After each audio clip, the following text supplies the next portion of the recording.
यास्मिन् यथा वर्तते यो मनुष्य अस्त अस्मिन् अस्तथा वर्तितव्यं स धर्मः मायाचारो मायया वार्तितव्यः साध्वाचारः साधुना प्रत्युप्यः। अर्थात जैसे के साथ तैसा ही व्यवहार करना चाहिए। कहा भी गया है जैसे को तैसा, यही लौकिक नीति है। बुरे के साथ बुरा ही व्यवहार करना चाहिए और अच्छों के साथ अच्छा। आज के श्लोक मैं हिंदुओं की तरफ से मुस्लिमों के लिए कह रहा हूं, क्योंकि जैसे को तैसा जरूरी होता है। नमस्तुभ्यम, आप देख रहे हैं कैपिटल टीवी। मैं हूं आपके साथ अरुण कुमार। हमारे खास कार्यक्रम थर्ड आई में आपका स्वागत है। बधाई हो, मंगल हो। हिंदू और हिंदुस्तान अब जाग रहा है। अपने खिलाफ साजिश रचने और साजिश करने वालों को उसी की भाषा में जवाब दे रहा है। थर्ड आई में आज ऐसी रिपोर्ट लाया हूं कि आपका दिल बाग बाग हो जाएगा। इसी 13 जनवरी को थर्ड आई में मैंने धर्म संसद पर एक कार्यक्रम किया था, जिसमें बताया था कि उत्तराखंड, दिल्ली और रायपुर में हुए धर्म संसद में सनातन संतों की ओर से दिए गए स्पीच को हेट स्पीच बताकर पत्रकार कुर्बान अली और पटना उच्च न्यायालय की पूर्व न्यायाधीश अंजना प्रकाश ने सुप्रीम कोर्ट में याचिका दी थी। कांग्रेसी नेता और सुप्रीम कोर्ट के वकील ने इनका केस लड़ा था, जिनका नाम है कपिल सिब्बल, और सुप्रीम कोर्ट से गुहार लगाई थी कि ऐसे धर्म संसद की अनुमति न दी जाए, क्योंकि धर्म संसद में मुस्लिमों के खिलाफ विवादित बयान दिए जा रहे हैं, जिस पर सुप्रीम कोर्ट ने उत्तराखंड सरकार को नोटिस जारी किया था। इस केस में संत कालीचरण, जूना अखाड़े के महामंडलेश्वर यति नरसिंहानंद सरस्वती और इस्लाम छोड़कर सनातन धर्म को अपना चुके जितेंद्र नारायण त्यागी को गिरफ्तार भी किया गया है। एसआईटी इन मामलों की जांच कर रही है। मैंने उस दिन सवाल भी किया था कि हिंदुओं पर तो कार्रवाई हो रही है, लेकिन उन मुस्लिम संगठनों और नेताओं का क्या जो हर रोज हिंदुओं के खिलाफ जहर उगलते हैं। अब शायद मेरे कार्यक्रम थर्ड आई का असर दिखा है और हिंदू संगठन और हिंदुओं ने भी टीट फॉर टैट की नीति अपनाते हुए इन मुस्लिम संगठनों और नेताओं की लंका लगाने की तैयारी कर ली है। धर्म संसद के खिलाफ हेट स्पीच के मामले में काउंटर अपील दाखिल की गई है। 2 हिंदू संगठनों ने सुप्रीम कोर्ट से गुहार लगाई है कि उन्हें इस मामले में पार्टी बनाया जाए। अपनी याचिका में हिंदू सेना के अध्यक्ष विष्णु गुप्ता ने मांग की है मुस्लिम नेताओं को हेट स्पीच के लिए गिरफ्तार किया जाना चाहिए। AIMIM नेता असदुद्दीन ओवैसी, उसके भाई अकबरुद्दीन ओवैसी, आप नेता अमानतुल्लाह खान और वारिस पठान जैसे हेट स्पीच देने वाले लोगों पर आरोप लगाते हुए उनकी गिरफ्तारी की मांग की गई है। यही नहीं, एक और हिंदू संगठन हिंदू फ्रंट फॉर जस्टिस ने हस्तक्षेप याचिका में यह कहा है कि जब शीर्ष अदालत मुसलमानों के खिलाफ नफरत भरे भाषणों की जांच पर सहमत है, यानी जांच करने का आदेश दे रहा है, तो उसे हिंदुओं के खिलाफ नफरत भरे बयानों की भी जांच करनी चाहिए। यानी जब मुस्लिमों के खिलाफ दिए गए बयानों पर सुप्रीम कोर्ट सुनवाई कर रहा है, तो उसे हिंदुओं के खिलाफ जहर उगलने वालों के खिलाफ भी सुनवाई और कार्रवाई करनी चाहिए। हिंदू फ्रंट फॉर जस्टिस ने अपने अध्यक्ष और अन्य कार्यकर्ताओं के माध्यम से याचिका दायर की है। इसमें कहा गया है कि आवेदक सुप्रीम कोर्ट से आग्रह करता है कि हिंदू समुदाय के सदस्यों, उसके देवी देवताओं के खिलाफ दिए गए नफरत भरे भाषणों की जांच के लिए एक एसआईटी गठित करने और जांच करने का निर्देश दिया जाए। संगठन ने सुप्रीम कोर्ट से धार्मिक भावना के साथ साथ संवैधानिक भावना और भारत की एकता अखंडता के खिलाफ दिए गए भाषणों की जांच का निर्देश देने का भी आग्रह किया है। याचिका में कहा गया है कि मुस्लिम समुदाय के कुछ नेता और उपदेशक हिंदू धर्म के खिलाफ और भारत की संप्रभुता अखंडता के खिलाफ प्रसार कर रहे हैं। अधिवक्ता विष्णु शंकर जैन के माध्यम से दायर याचिका में कहा गया है कि मुस्लिम नेताओं द्वारा दिए गए भड़काऊ भाषणों ने हिंदू समुदाय में भय और अशांति का माहौल पैदा कर दिया है। इस तरह के बयान हमें मुस्लिम लीग के कामकाज की याद दिलाते हैं, जिसके परिणाम स्वरूप देश का विभाजन हुआ।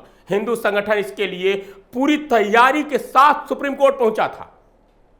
हिंदू फ्रंट फॉर जस्टिस ने मुस्लिम वक्ताओं के जहरीले भाषणों से संबंधित एक लिस्ट तैयार की थी।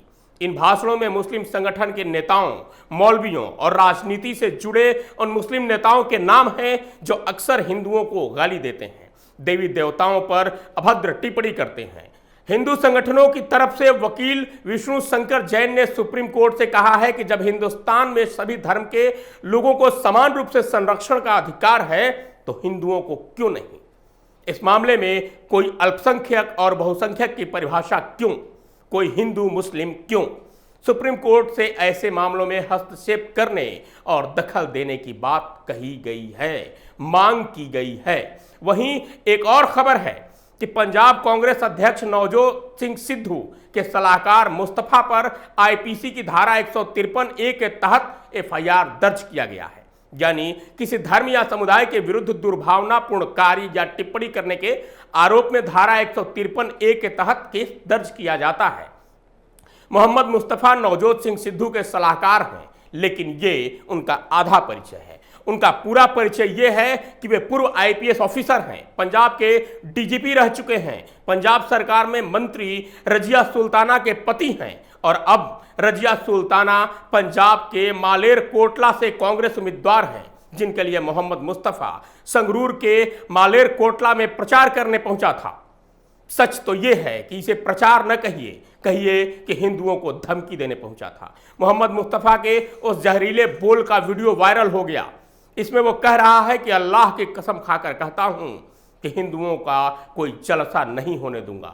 मैं कौमी फौजी हूं, मैं आरएसएस का एजेंट नहीं हूं जो डर कर घर में घुस जाऊंगा। अगर इन्होंने दोबारा ऐसी हरकत की तो खुदा की कसम इनके घर में घुस कर इन्हें मारूंगा। आज मैं इन्हें सिर्फ वार्निंग दे रहा हूं, मैं वोटों के लिए नहीं लड़ रहा हूं, मैं कौम के लिए लड़ रहा हूं। यही नहीं, पंजाब पुलिस और प्रशासन को भी चेतावनी देते हुए कहा, अगर इनके किसी कार्यक्रम के लिए इजाजत दी गई तो मैं वैसे हालात करूंगा कि संभालना मुश्किल हो जाएगा। मैं अल्लाह की कसम खा के कहता हूं, इनका कोई जलसा नहीं होने वाला।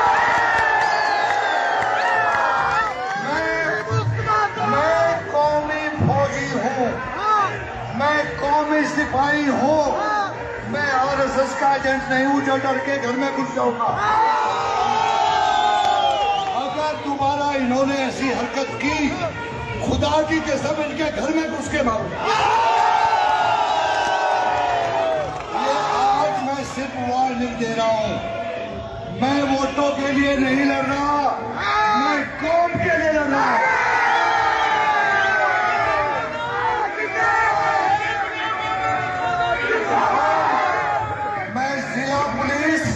और जिला प्रशासन को भी बताना चाहता हूं, अगर दोबारा ऐसी हरकत हुई, मेरे जलसे के बराबर में अगर फितरों को इजाजत दी गई तो मैं ऐसे हालात पैदा करूंगा कि संभालने मुश्किल हो जाएगा।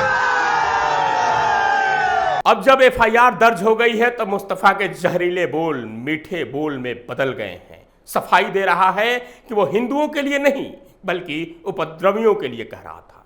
खैर, अब बात करते हैं हिंदू संगठनों के सुप्रीम कोर्ट पहुंचने से और मुस्तफा पर केस दर्ज होने से क्या होगा, इसका परिणाम क्या होगा। तो परिणाम यह होगा कि इन्हें समझ में आ जाएगा कि अब इन्हें इनकी भाषा में ही जवाब मिलना शुरू हो गया है। ये जो एफआईआर, एसआईटी, पुलिस और कोर्ट का खेल खेलकर हिंदुओं को परेशान करने और दबाव की साजिश कर रहे थे, अब उसी साजिश में खुद फंसते देखकर अक्ल ठिकाने आ जाएगी। इन्हें समझ में आ जाएगा कि अब ये हिंदू, हिंदुस्तान और संगठन चुप बैठने वाले नहीं हैं। जिस भाषा में चाहोगे उसी भाषा में जवाब मिलेगा। लेकिन अब यह मामला शासन, प्रशासन, संविधान, सुप्रीम कोर्ट की साख का सवाल बन चुका है। इनकी विश्वसनीयता का सवाल बन गया है। सबकी नजर अब इस पर टिकी है कि धर्म संसद में दिए गए भाषण को हेट स्पीच मानकर उत्तराखंड सरकार को नोटिस जारी करने वाला सुप्रीम कोर्ट पटाखों, दही हांडी और हिंदू मंदिरों पर फैसला सुनाने वाला सुप्रीम कोर्ट इस पर क्या सुनवाई करता है और इन मुस्लिम नेताओं पर क्या कार्रवाई का आदेश देता है। वहीं जूना अखाड़े के महामंडलेश्वर यति नरसिम्हानंद सरस्वती, जितेंद्र नारायण त्यागी और संत कालीचरण को गिरफ्तार करने वाली एसआईटी और पुलिस टीम इन्हें गिरफ्तार करती है या नहीं, जो भी हो, मेरे कार्यक्रम का असर हो या न हो, लेकिन एक बात साफ है, जब हिंदू, हिंदुस्तान और संगठन जाग रहे हैं और इसका असर दिख रहा है। आज के थर्ड आई में इतना ही। कल फिर आपसे मुलाकात होगी, फिर किसी नए विषय और मुद्दे पर बात होगी।